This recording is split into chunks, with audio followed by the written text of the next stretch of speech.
On coronavirus updates and measures, today BioNTech and Pfizer said that a 3-shot course of their COVID-19 vaccine was able to neutralize the new Omicron variant and that they could deliver an upgraded vaccine by March of next year if needed.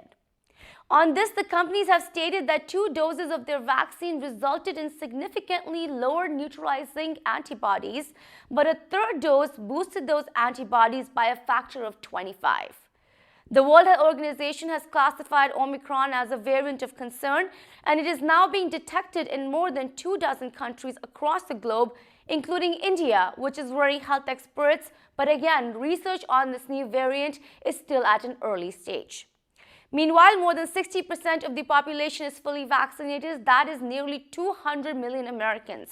So again, if you are not vaccinated, please get the COVID-19 vaccine and get your booster dose if you're eligible. You can visit vaccines.gov for more information. We also encourage all our viewers now to wear a mask in crowded spaces.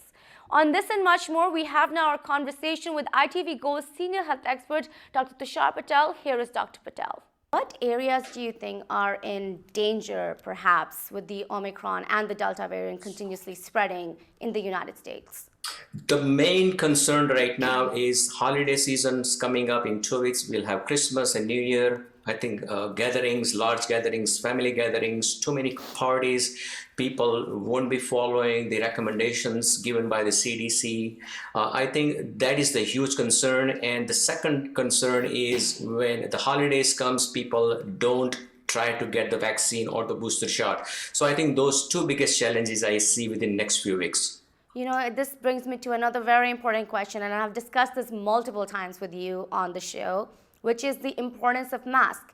Now, President Biden and many health officials are encouraging everybody to wear a mask. How important do you think that is, and should we bring back a mask mandate with this Omicron variant spreading?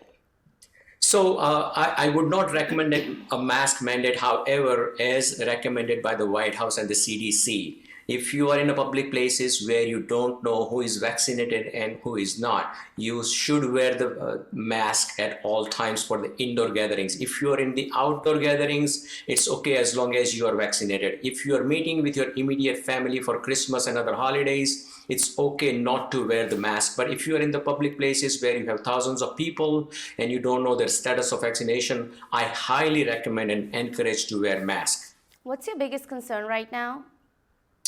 The biggest concern right now is about 80 million eligible individuals have not received a single dose of vaccination. That is a huge concern right now. And out of 125 million who are eligible to get the booster shot, only 50 million received the booster shot. So I think those 2 numbers gives me a goosebumps right now. It's chills, giving me the chills that, hey, we have the vaccines available, why people are not taking. So those 2 biggest concern right now between now and New Year. President Biden has come up with a plan to handle COVID-19 this winter with the surge that we are going to see for sure. I want to discuss some parts of it with you real quickly. One of that says, and it's been in the news everywhere, where the travel laws have changed. If you are coming from a different country into the United States, even if you're a citizen, you have to test negative a day prior to boarding your flight.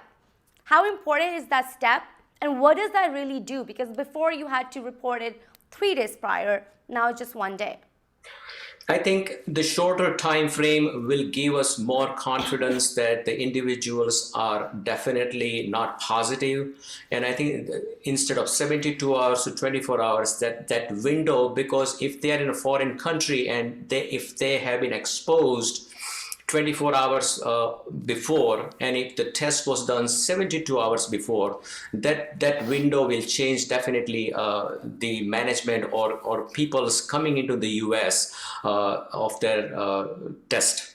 Yeah, there is a lot of traveling happening between India and the US right now as well, doctor. So do you think, again, this step is very important? Very, very important, because I think that will give a little more confidence that when the individuals are coming from other countries or going to India, will definitely have a positive that they are not infectious at that point. Another part of this plan is until March 18th, masks are going to be required in all public transportation, and it may go even beyond that. Again, the question of mask. Why do you think the president is pushing for it? So right now, because of this Omicron variant hit in the US, as you know, we have Omicron in 18 states right now already. So I think the only way we can control that by reducing the spread is have some control in the public transportation, including airlines and buses and trains. So that's a very common sense approach. We know this disease since last year, and some of the mitigating factors we took last year should apply right now. Another interesting part of this plan, doctor, is at-home tests, which will be available free of cost. The insurance will cover it. That's what President Biden has said. What does that do?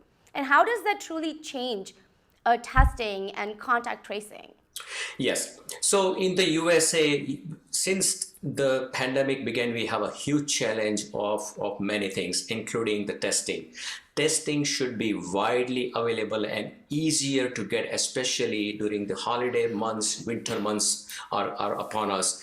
And I think that has been a challenge because people who has insurance can definitely go to the local pharmacy or local places where they can get the test. However, people who are on Medicaid or if they don't have insurance, they can't go to the places to get the test. So it's very, very important those testing are available in the local pharmacy at a very cheaper rate, or insurance reimbursement needs to happen for those testing. So I think it is about the access, who gets it, and I think those are the things government should take it very seriously right now.